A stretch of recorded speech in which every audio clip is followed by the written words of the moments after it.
Please confirm me whether you can see my screen, guys. Hello.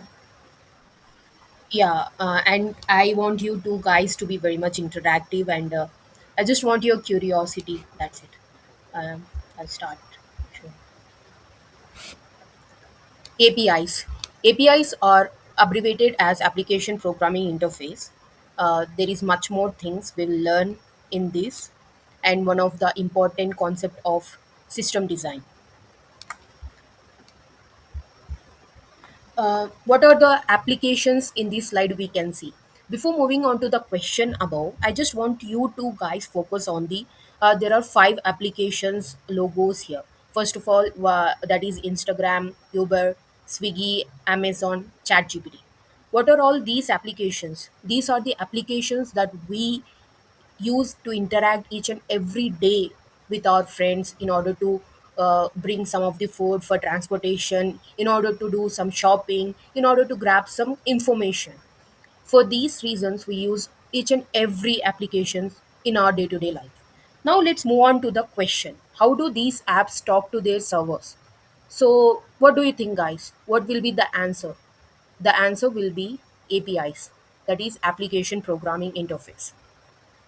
So, first of all, let us know why we need to talk to servers. For a person who is non-tech guy, if he sees one of the application like Instagram, he can only see the front end part. And for a technical guy like you need to know the engineering behind the scenes. Engineering in the sense like what each and every button does, what each and every architectural designing and everything. So, in overall this session, I'll be using Instagram as an example in order to deliver these in a more interactive and more understanding way in today's as kind of today's world. So, why do we need to talk to servers? For example, you have installed an Instagram app. That Instagram app that is resides in your phone in the RAM, like it got installed, but the actual code where it stores, but all the front end part, back end part, the code of it is packed and saved inside the servers. So what is mean by server? Server is nothing but it's a computer only, like or not limited to PC, which is having limited memory, limited storage, etc. It is way more big in computations power, everything. That is mean by server. Server is nothing but a computer which is having huge number of computation, like huge now huge storage, everything. In servers, our app, Instagram app code has been hosted somewhere in the servers, and there are multiple servers, like Meta has its own server. In the same way, AWS provides servers like EC2 instance. You guys will be known, like every startup company borrows, they are like kind of borrowing, and Meta has its own server. And that is not the thing we are discussing. These are like upper surface level things which I need to clear with you guys, like basic and foundational things. So let's come here. In your mobile app, what you see the front end app. Like you can see your followers list, following list, you upload your stories, and you see your friend stories, each and everything. There will be like you see the UI, but behind the scenes, for every click you click on new post, you follow, behind the scenes there is something is happening. For every click you do in the UI, there is a request you are making to the server. And if you like, if you upload a story, then that story also goes to the server. If you hit on follow button of your favorite celebrities, etc., it also goes to the server. Each and every action that the user takes goes to the server as a request, and the server processes it. What will core logic, like business logic? For Instagram app, what will be the core logic? Whether the user is like he's valid or not, and he's following some of the spam things or not, like whether the person who is he following, these kind of business logics will be stored inside the server. That's the actual code. And the response comes, like you can see, if you follow someone and the acknowledgement will be they followed you, following, you both are now following each other. These are part of every click you do, request and response. And there is a person, like there must be a postman, right, in middle, who are carrying these request data and response data. That is API resides, that is done by our APIs in the form of JSON format. We'll move on to the next slide in order to understand this way much better. For example, you have logged out your Instagram app for some reasons and you want to again log in. You'll enter your username and password and hit the login button. As soon as you hit the login button, slash login will be your endpoint and it will be carried to the server in the form of JSON format. Like the person is username, password, and what will be the message, like he's trying to log in. The server again, what the server does, server accepts that request and queries to the database in order to check whether this person is like valid user or not. If the person is not valid, you'll directly get not valid message. If these all the things happen within the fraction of seconds, now the database checks that particular username and password. If the person is valid, if the records are matched, again database sends that request, that processes it and gives that data to the server.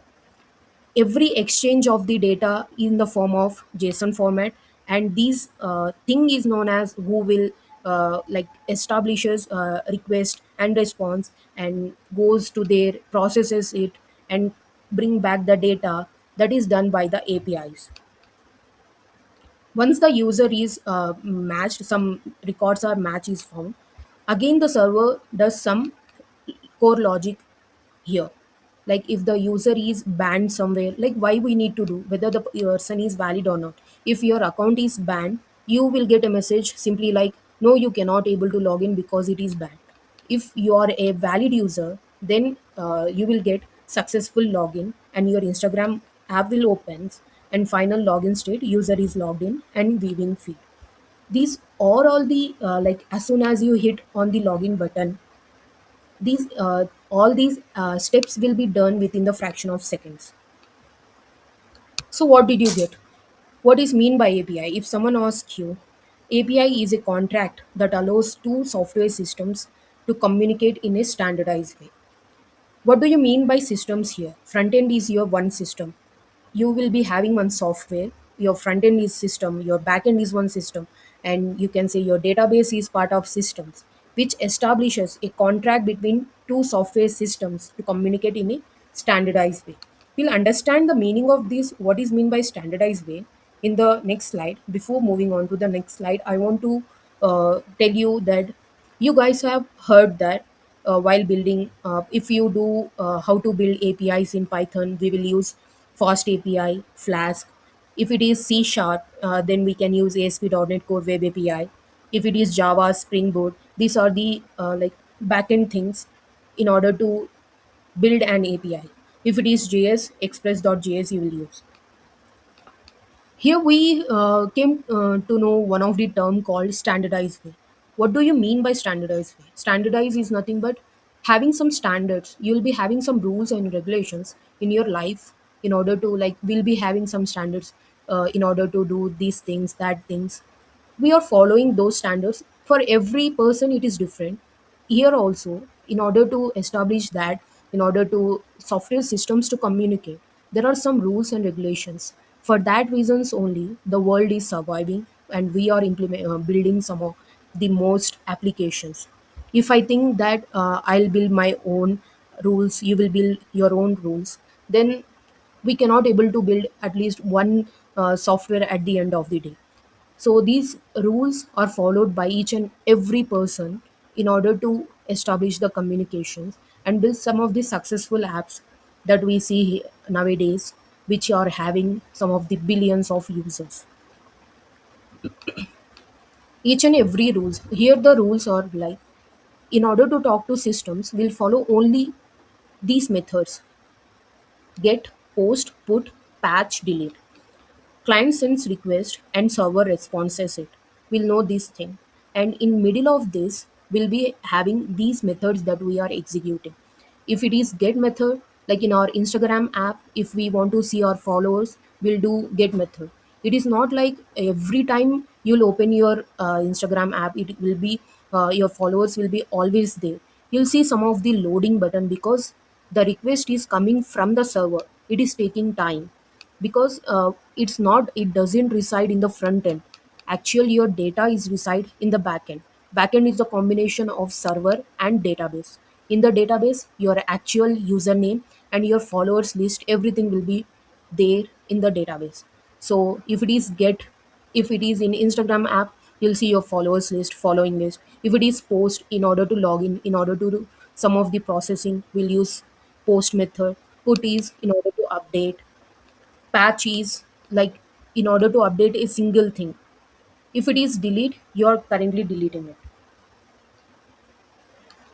So every request, whatever the request you do to the server, there are four things inside the request we are doing. First, there are four fields we'll be having. First thing is endpoint. Endpoint is if it is, for example, you're logging in, it will be slash login. If you are posting, slash post. If you are uploading anything, like you want to get users, slash user. These slash user, that is the endpoint. And the actions that you perform on that endpoint are all these methods: get, put, post, delete, etc. For post, it is your for login we are doing post method.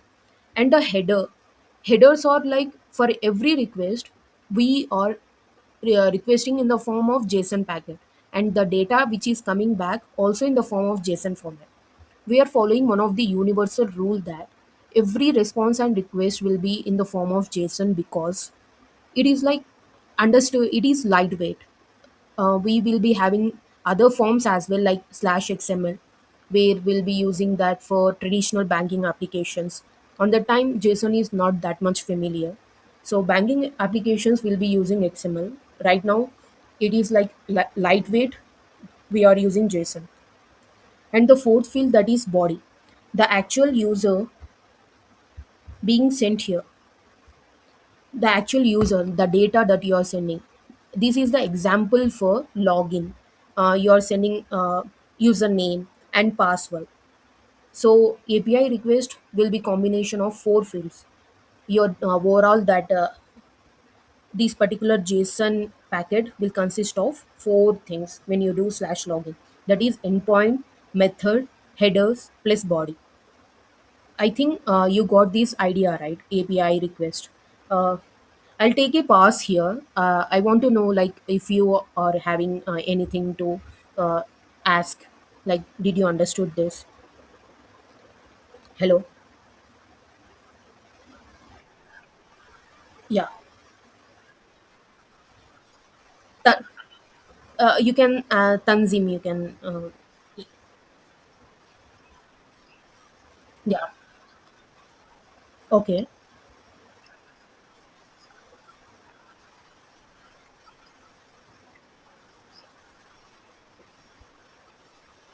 Yeah.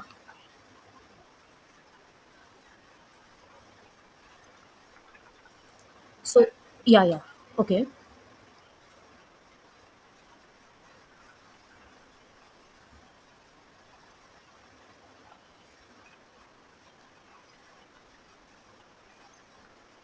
Hmm.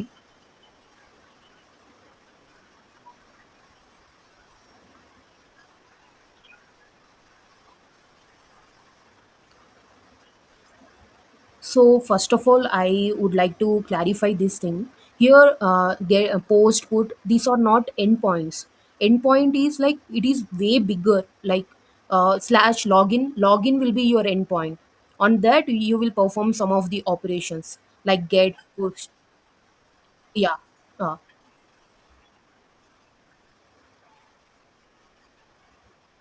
yeah.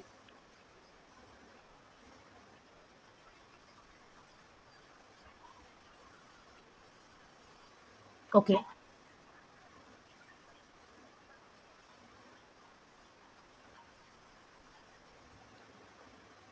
Actually, you're talking about this patching thing here, patch method. Yeah, so put and patch that are already available entities. In order to update those entities, you will do. Post is used for processing something. Like if you want server to do some processing thing, in order to, like, if it is valid or not, in order to do some processing thing, you'll use post. Put and patch, those are used for like in order to update existing entities. You got that? Okay.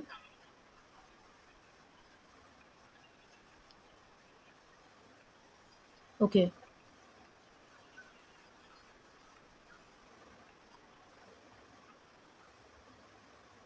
Mm. Hmm.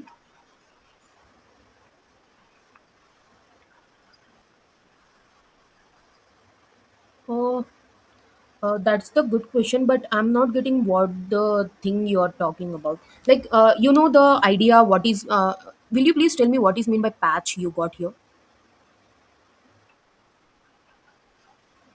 Yeah. What is the put?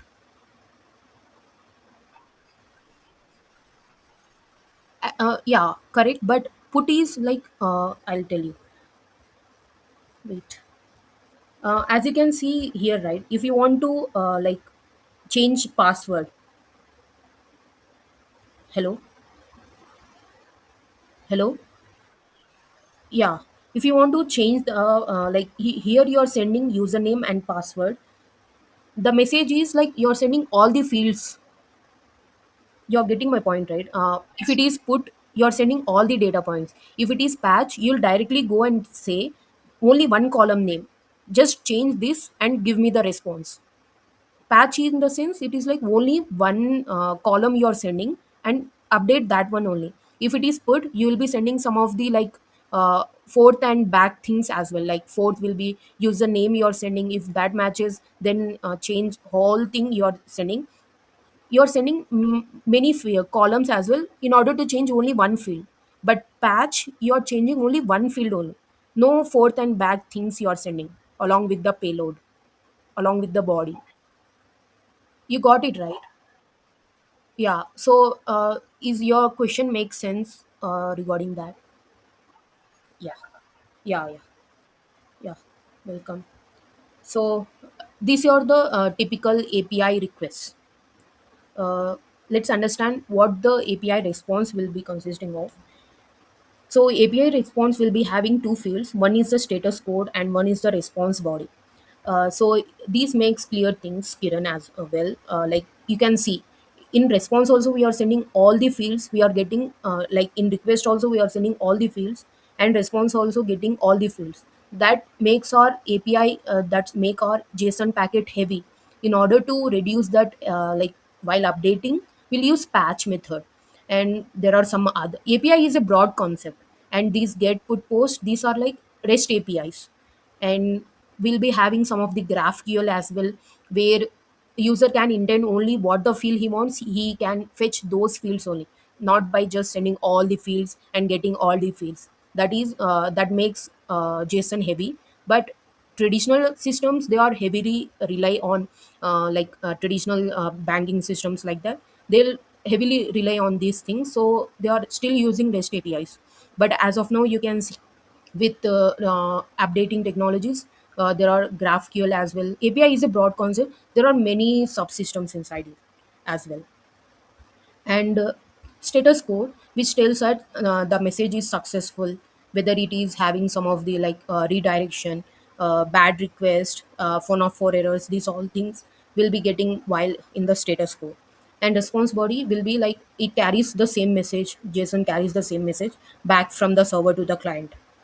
And the status code, you can see here, 200 2x will be success, 3 it will be redirection, like there is something has happened, you just got where you started. And for not 4 will be like the not found, bad request. And 500 will be internal server errors. So this is how what a API response JSON packet consists of. So uh, currently in our era, we will be having many APIs. For example, as you can see, this is the chat gpt is like, it is following, it is internally using many apis. What the companies are thinking in this way, like, there are already existing apis, why we need to create it from scratch? So for that reasons only, ChatGPT is so powerful, and they are using, actually it's using location API, that is GPS, Google Maps API, security, in order to check compliance rules for weather, how it fetches real time data through weather API, data storage and search, how it gets uh, related information. Nowadays, it is way more better GPT-5, and finance as well, in order to get current budget things, recent budget, what it has happened, 2026, every information. Uh, they are like specific to that field, they'll create apis, and internally the chat gpt, and we also can able to use that apis. I'll show you uh, in the like real world example, as I have told you. Okay, let me just open this. These are some of the, real world apis. These are public apis, like how ChatGPT is using different apis. These I have taken one of the api response, like we are sending from here. And as well,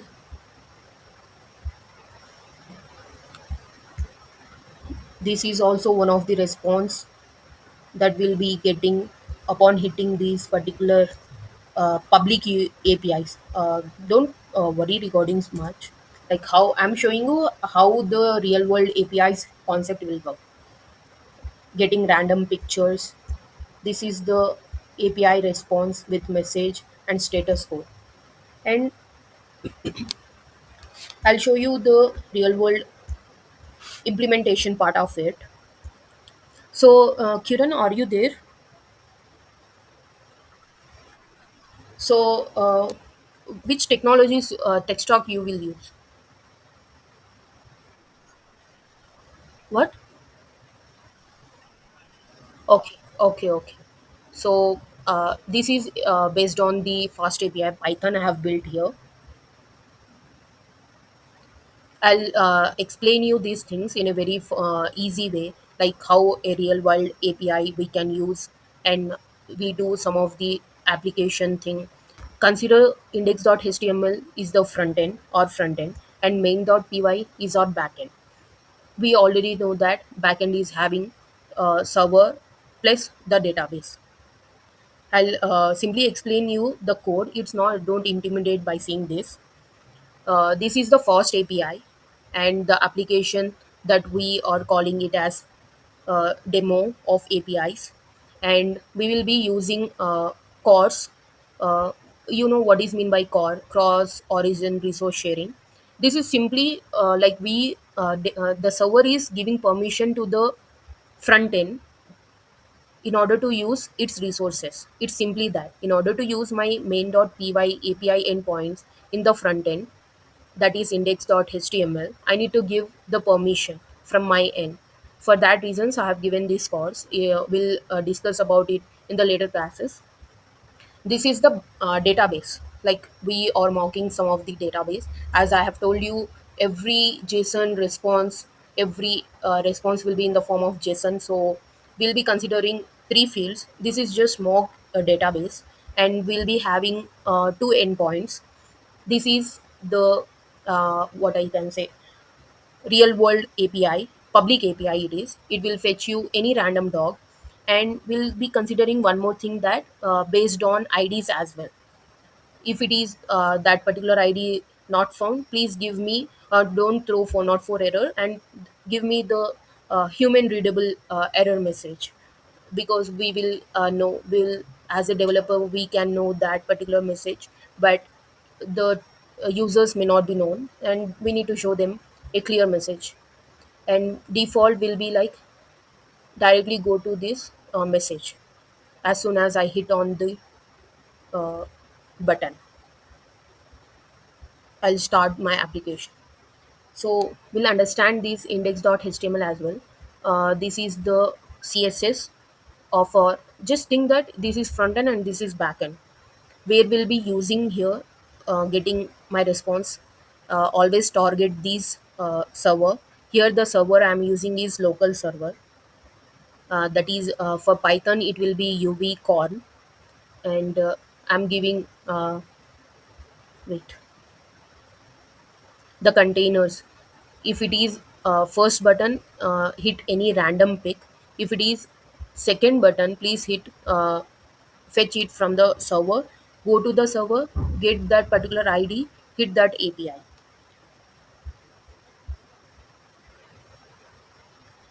So this is the I can say Swagger.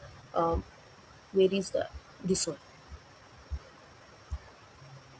If I as soon as I click on this fetch random doc, which will get me one of the random image, it got me third one from the three records that we have stored in the database.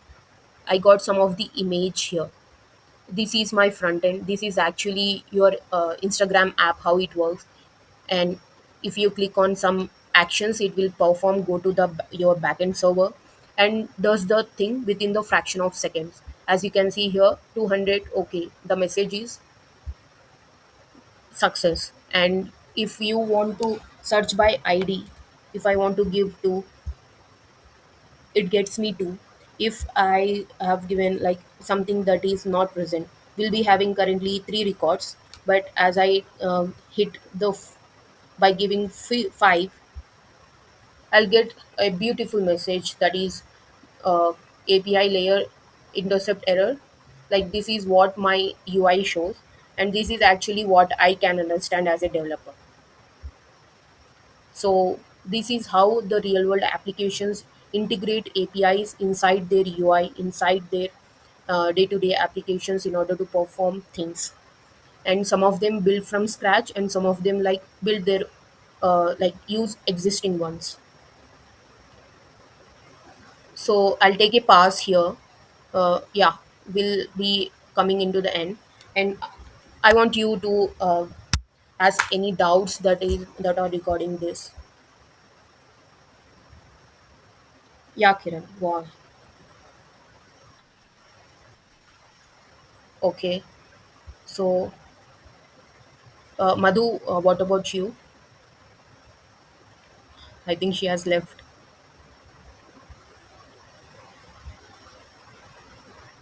So, I appreciate your participation, Kiran, in order to understand this.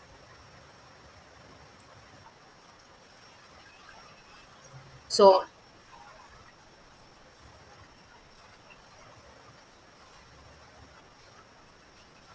okay. So, did you understood overall the class, everything, what an API is? If someone asks you what is an API, you can able to answer them, right? Mm.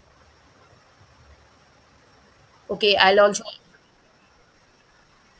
uh, I'll get on to that. I'll share in the community. It will I'll share, but it will be like broad concepts only. I can see API is a broad concept. Inside that, I able to explain what the like. If someone asks you in the interviews as well, you can able to answer them, because once you have that clear idea, clear picture in your mind, you can able to answer.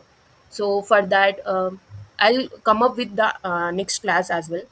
Stay updated in community as well. So, do you have any things that you need to get clear on? You can say, suggest Kiran.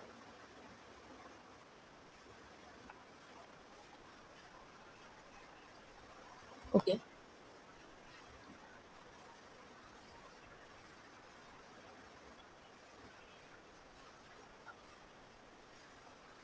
Okay.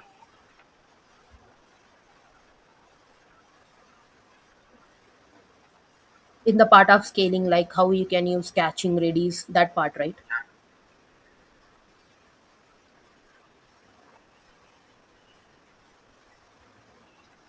Yeah. Yeah. Okay, so currently I can say you that system design around 30 different things will be having. Like among them, I think I have covered three in the session, in this session. That is API, servers, and database part, JSON. Okay. So you're a student or what? Okay. So you're targeting like what I can say, product based companies, right? Okay. Okay, Kiran, I'll get onto that things as well, like in order to understand clearly. Okay. Bye. Thanks. Welcome. Bye.